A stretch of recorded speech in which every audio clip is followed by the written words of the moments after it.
Once again, we are here to carry on the next part of the story. Let's see the page number 134 and paragraph number 3. Last paragraph we had studied. Last paragraph में हमने पढ़ा था कि कीसा Gautami had an only son. कीसा Gautami का इकलौता एक बेटा था and he died. और एक दिन क्या होता है, उसकी मृत्यु हो जाती है. In her grief, अपने अत्यंत दुख में she carried the dead child to all her neighbors. अपने सभी पड़ोसियों के पास वो उस बच्चे को गोद में उठा के लेके जाती है. Asking them for medicines, और वो medicines की डिमांड करती है, दवाइयों की डिमांड करती है. And the people said, और लोग कहते हैं, she has lost her senses. ये क्या हुआ? इसने अपने सेंसेस यानी अपनी याददाश्त को या यूं कहो अपने विवेक को खो दिया है, जिसकी वजह से ये एक मृत बेटे को लेके घूम रही है और मरे हुए बच्चे के लिए दवा मांग रही है. The boy is dead. बच्चा मर चुका है. At length Kisa Gautami met a man who replied to her request. ऐसा करते करते कीसा गौतमी की मुलाकात होती है एक व्यक्ति से, जिसने उसको थोड़ा सा रिस्पॉन्स दिया, थोड़ा अच्छे से बताया. क्या बताया उसे? कहता है, I can not give the medicine. The means you. THEE. दी ये पुराने जमाने में यू के लिए दी का यूज किया जाता था. क्या बोलता है? I can not give the medicine for thy. THY. दाई मतलब योर. तुम्हारे बेटे के लिए मैं तुम्हें मेडिसिन नहीं दे सकता. And but I know a physician who can. लेकिन एक फिजिशियन है, एक ऐसे डॉक्टर हैं जिन्हें मैं जानता हूं जो उसे ये दे सकते हैं, दवा दे सकते हैं, उसे ठीक कर सकते हैं. एंड द गर्ल सेड, और फिर वो लड़की बोली. गर्ल बोला गया उसे because she has a very young child. उसका बहुत छोटा सा बेबी था, अभी कम उम्र की लड़की थी, इसलिए. Pray tell me sir. Sir मैं आपसे प्रार्थना करती हूँ, प्लीज मुझे बता दो कि वो मेडिसिन कौन देगा. Who is he? कौन है वो? एंड द मैन रिप्लाइड, और वो आदमी रिप्लाई करता है, जवाब देता है. क्या बोलता है? गो टू शाक्य मुनि द बुद्ध. उनका एक और नाम है शाक्य मुनि. एक काम करो, शाक्य मुनि गौतम बुद्ध के पास जाओ, वो तुम्हारे बेटे के लिए जरूर दवाइयां दे देंगे. And Kisa Gautami repair to the Buddha and cried. Kisa Gautami जो है वो बुद्ध के पास जाती है. पुराने जमाने में वेंट टू के लिए रिपेयर्ड वर्ड भी यूज किया जाता था. वो कीसा गौतमी के पास जाती है और उनसे बोलती है, रोते हुए बोलती है, लॉर्ड एंड मास्टर, महाराज, भगवान, मालिक, give me the medicine that will cure my boy. मुझे कोई दवा दे दीजिए, मेरा बच्चा ठीक हो जाए, उसका इलाज हो जाए. The Buddha answered. उन्होंने जवाब दिया, I want a handful of mustard seed. ठीक है, मैं तुम्हारे बच्चे को ठीक कर दूंगा, लेकिन मुझे एक मुट्ठी सरसों के बीज ला के दो. सरसों के बीज उन्होंने मांग लिए. Handful of mustard seed. And when the girl in her joy promise to procure it. Procure word आया था ना लास्ट में, स्टार्टिंग में. तो क्या बोलते हैं वो, जैसे ही वो लड़की खुश हो जाती, कहती है ये कौन सी बड़ी बात है, मैं अभी मस्टर्ड सीड ला के देती हूँ आपको. जैसे वो वहां से खुश होकर चलने लगती है, प्रॉमिस करती है कि मैं अभी प्रोक्योर करती हूँ, यानी मैं अभी प्रदान करती हूँ आपको. बुद्ध एडेड. आगे उन्होंने थोड़ा सा एक लाइन को ऐड कर दिया, जोड़ दिया. क्या बोले? The mustard seed must be taken from a house where no one has lost a child. सुनो बेटी, ध्यान रखना, मस्टर्ड सीड उस घर से लेके आना जहां कभी किसी का बच्चा ना मरा हो. हस्बैंड, किसी का पति ना मरा हो. पेरेंट, किसी के पिता, माता पिता ना मरे हों. या फ्रेंड, किसी का दोस्त ना मरा हो, उन्होंने खोया ना हो उसे. ऐसी जगह से तुम मस्टर्ड सीड को लेके आना. ठीक है. बुद्ध आंसर्ड. उन्होंने जवाब दिया उस बच्ची को कि मस्टर्ड सीड वहां से लेके आना जहां पे कभी किसी की मृत्यु ना हुई हो. खैर, poor Kisa Gautami now went from house to house. अभी भी उसे लगता था कि शायद कोई ऐसा घर मिल जाएगा जहां पे किसी की मृत्यु नहीं हुई होगी. यही उसका पागलपन था, दुख में पागलपन आ गया था. क्या करती है, घर से इस घर से उस घर, उस घर से उस घर जाती है. And the people pitied her and said. लोग उसके ऊपर दया करते थे. पिटी मतलब क्या होता है? दया. लोग उसके ऊपर दया करते थे और आगे बोलते थे, क्या बोलते थे, हियर इज मस्टर्ड सीड, ये रहा मस्टर्ड सीड, ले लो, जितना चाहिए उतना ले लो, कोई दिक्कत नहीं है। And when the girl in her joy promise to procure, जब वो उससे पूछती थी, आगे वो लड़की पूछती थी, here is mustard seed, take it, but when she asked, जब वो पूछती थी, डिड अ सन और डॉटर और फादर और मदर, कहीं ऐसा तो नहीं आपकी फैमिली में कोई बेटा, कोई बेटी, कोई पिता, कोई माँ, डाई इन योर फैमिली, कोई मरा तो नहीं आपके घर में?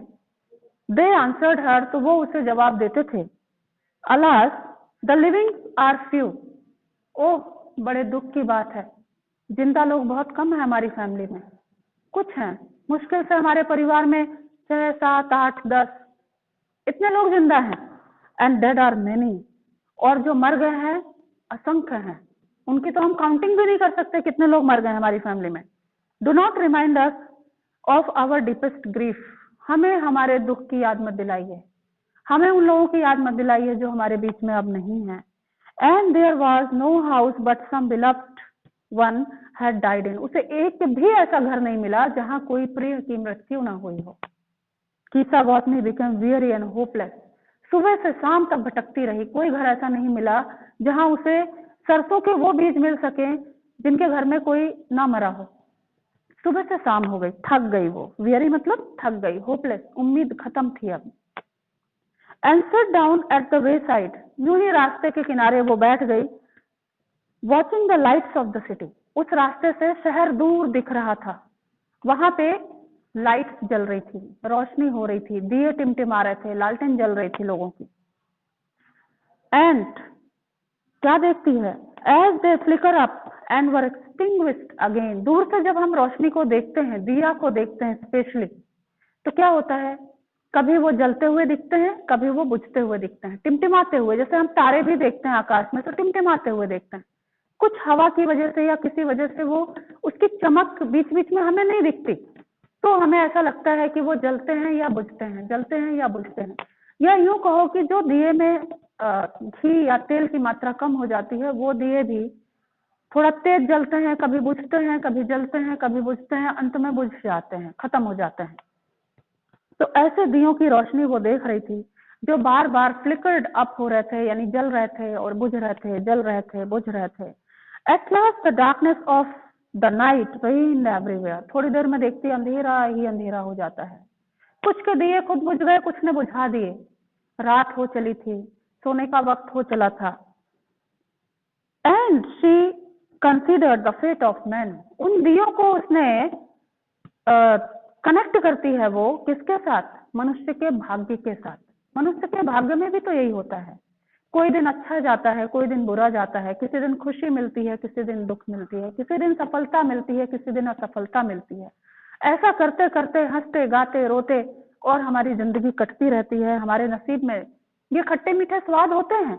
मनुष्य का भाग्य भी ऐसा ही होता है, और वो कहती है कि दियों की टिमटिमाहट की तरह या इन दियों की तरह ही हमारा भाग्य भी है। That their lives flicker up and are extinguished again, उनकी जिंदगी जो है वो प्रज्वलित होती है और फिर बुझ जाती है। And she thought to herself, वो अपने मन में सोचती है, क्या सोचती है, How selfish I am in my grief, मैं कितनी स्वार्थी हो गई थी अपने दुख में, मैंने इतने बड़े सत्य को, इतने बड़े मर्म को समझने की मैंने कोशिश ही नहीं की, अपने स्वार्थ में, अपने बेटे के लिए। Death is common to all, मेरा बेटा क्या, बड़े बड़े राजे महाराजे नहीं बच पाए, बड़े बड़े पहलवान नहीं बच पाए, तो मेरा बेटा क्या बचेगा। मैं कितनी स्वार्थी हो गई थी। मृत्यु तो सबको आती है, किसी को पहले किसी को बाद में, किसी को जल्दी किसी को देर में, सबको आती है। Death is common to all, at in this valley of desolation there is path that leads him to immortality who has surrendered all selfishness। ये जो वैली है ना, ये जो घाटी है, ये जो मृत्यु लोग है, ये वैली डिसोलेशन की है।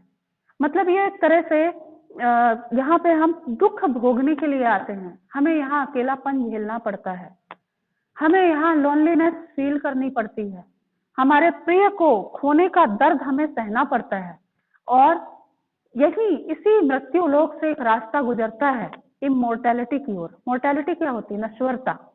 हर चीज इस संसार में मोर्टल है। कुछ भी देख लो अपने आसपास, कुछ सालों में, कुछ 10 साल में, कोई 20 साल में, कोई 100 साल में, सब चीज खराब हो जाएगी, सब चीज खत्म हो जाएगी। ये संसार नश्वर है। इस नश्वर संसार में एक रास्ता निकलता है अनश्वरता का। अनश्वर कौन होता है? अमर कौन हो जाता है? जो सभी स्वार्थों को छोड़ देता है, अपने स्वार्थ को भूल के, अपने सेल्फिश मोटिव्स को भूल के, जो दूसरों के सुख के लिए, सुविधाओं के लिए लग जाता है। वास्तव में इस संसार में सिर्फ एक चीज बचती है, नाम, अच्छा नाम। अगर हमारा नाम एक बार फेमस हो गया तो हमें बिल्कुल परेशान होने की जरूरत नहीं है। लोग जिंदा को याद नहीं रखते, बगल में पड़ोस में मालूम नहीं कौन रहता है, लेकिन जब हमारा नाम संसार में फेमस हो जाता है, अच्छे सेंस में, बुरे सेंस में नहीं, अच्छे सेंस में, तो यूं मानो हम अनश्वर हो जाते हैं, अमर हो जाते हैं। इसके लिए हमें क्या करना होगा? अपने स्वार्थों को छोड़ना होगा। अगर हम अपने लिए जिएंगे तो कोई हमें याद नहीं रखेगा। जब हम दूसरों के लिए जिएंगे, दूसरों का भला करेंगे, तभी हमें लोग याद रख पाएंगे। द बुद्ध सेड, थोड़ी देर में वो बुद्ध के पास पहुंच जाती है तो वो भी वही बात कहते हैं उससे। The life of मॉर्टल in this world is troubled. इस संसार में जो नश्वर हैं, जो मनुष्य हैं, इंसान हैं, जानवरों को देख लो, पक्षियों को देख लो, सभी इस संसार में कष्ट भोगने को आए हैं। अगर हम कष्ट भोगने ना आते तो स्वर्ग में रह रहे होते, यहाँ जन्म ही ना मिलता। इस जिंदगी से खुशियों की उम्मीद करना बेकार है। खुशियां हम दे सकते हैं, अपने लिए उम्मीद नहीं कर सकते। तो क्या बोलते हैं वो कि ये जो संसार है, लाइफ ऑफ मॉर्टल्स है, वो क्या है? In this world is troubled, कष्टमय है, दुख है, किसी ना किसी रूप में कोई ना कोई दुख है। एंड ब्रीफ, और छोटा भी है। एंड कंबाइंड विथ पेन, दर्द से भरा है। कभी शारीरिक दर्द होगा, कभी मानसिक दर्द होगा, कोई ना कोई दर्द बना ही रहता है इंसान को। फॉर देयर, क्योंकि there is not any means by which those that have been born can avoid dying. कोई भी ऐसा रास्ता नहीं है, कोई भी ऐसा तरीका नहीं है कि जो इस धरती पे पैदा हुआ है, जिसने इस धरती पे जन्म लिया है, वो बच सके इस दर्द से, या इस मृत्यु से वो बच सके। ऐसा तो कोई रास्ता ही नहीं बना है।